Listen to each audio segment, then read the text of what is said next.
대한민국의 영원한 자주국방을 위하여 우리나라가 세계 1위 수준의 성능을 가진 첨단 무인드론 개발에 도전장을 내밀었습니다.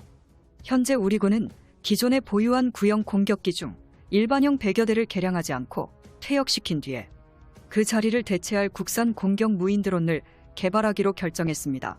이번에 개발할 국산 무인드론은 한국 최초 자동 비행 제어 시스템 AFCS를 탑재하기로 했는데요. 즉 미래 전장에서 필수적인 무인기 형태로 진화가 가능해졌으며 한국의 방산기업이 KF-21 전투기와 기술을 결합시켜 한국형 무인드론의 화력을 극한으로 끌어올리겠다고 선포했고 이와 관련된 영상을 공개해 화제가 되었습니다. 그런데 이 무인드론의 성능 재원이 우리의 상식을 뛰어넘고 있다는 게 확인되었는데요. 우선 국산 무인드론에 탑재할 엔진은 보통 2200에서 2500 정도 총마력의 고성장 터보샤프트 엔진을 장비합니다. 이 엔진은 2000마력이 되지 않는 미국의 GAT-700 엔진을 탑재한 리퍼 공격 무인드론 대비 기동성이 매우 우수한 성능으로 꼽힙니다. 또한 30mm 기관포탄 240발을 시작으로 공대공 미사일 같은 각종 한국산 공대지 무장을 탑재할 수 있으며 무인드론이 가진 본연의 전투 능력도 상당하군요. 무장창에는 5세대급 대전차 미사일인 천검 미사일을 4발 이상 탑재하며 부무장으로는 기관포와 함께 무인드론이 2대 이상 탑재되는 것 아니냐는 군사 전문가들의 발언이 있었습니다. 한국형 차세대 무인드론은 KF-21 보람의 전투기를 운용하는 한국 공군과의 협동전 능력을 강화하고 국산 링크 헤이에 더해 새로운 K링크 데이터 모델을 추가 장착한 것이 특징인데요. 이것은 전 세계에 존재하는 공격 무인드론 모델로서 가장 최신형이라 할 수 있습니다. 이러한 개발 계획을 뒷받침해줄 강력한 증거로 작년 12월 충격적인 폭로가 있었습니다. 한국항공우주산업 역시 차세대 무인드론 개발을 준비하고 있었던 것이었는데요. 국방부는 예전부터 미국산 무인드론을 벤치마킹해 한국 지형에 맞춘 한국형 국산 무인드론이 필요시하다는 것을 인정했습니다. 하지만 이에 대한 우려에 목소리가 적지 않은데요. 이제 소형 무인드론 소리개를 완성해 무인드론 시장에 발을 디딘 대한민국이 곧바로 미국도 아직 개발하지 못한 초고성능 사양의 차세대 무인드론 개발에 나서는 것이 과연 가능하겠냐는 것입니다. 이러한 걱정으로 인해 한국의 항공기 시장이 혼란스러워졌습니다. 그런데 협상의 마지막 대목이 또 다른 논쟁을 불러왔습니다. 바로 한국의 차세대 무인드론의 개발인데요. 계단식으로 점진적인 개발을 통해 한국군이 운용할 차세대 무인드론의 개발 계획안이 심상치 않습니다. 사실 현재 상황에서는 찬성파와 반대파 모두 근거 있는 주장이기에 누가 맞다고는 할 수 없는 상황인데요. 미국도 완성하지 못한 차세대 무인드론을 한국에서 개발하는 이유에 대해 알아보겠습니다. 작년 한 해 동안 대한민국 군 관계자들이 둘로 나뉜 대립이 있었습니다.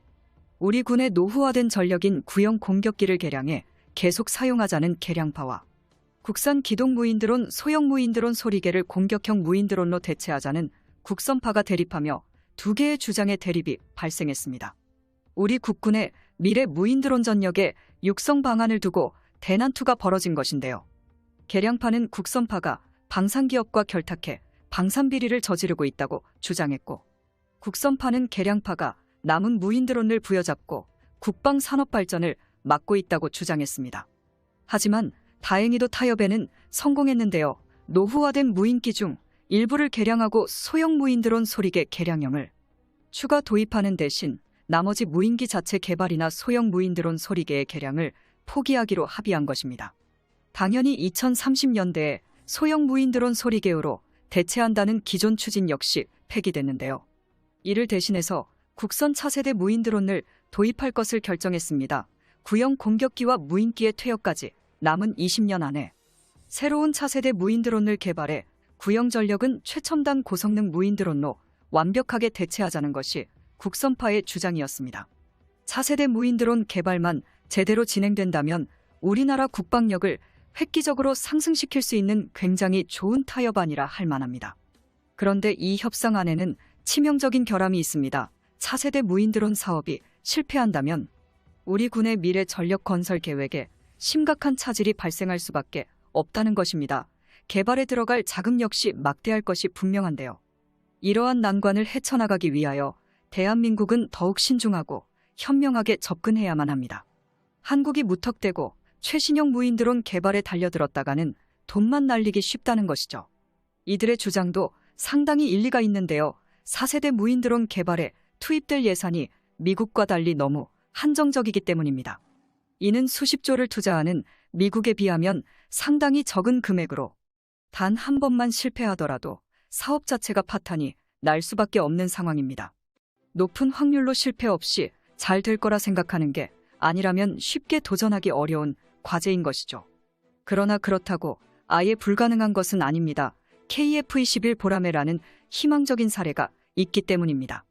과거 KF-21 사업이 시작될 당시의 상황과 요즘 차세대 무인드론 개발을 두고 벌어지고 있는 상황이 참 유사합니다. KF-21 사업이 시작될 무렵에는 우리 국민들조차 우리의 항공기 제작 능력을 의심했습니다. 미국, 영국 등 세계 여러 국가들이 함께 제작에 나선 F-35가 100조의 예산을 투입해도 계획과 다른 전투기가 나오는 상황에 고작 8조 원으로 단번에 4.5세대 전투기를 만들겠다고 하니 믿기지가 않았던 것입니다. 우리 주변국 또한 국산 전투기 독자 개발이라는 타이틀로 우리 대한민국의 기술력을 조롱했었습니다.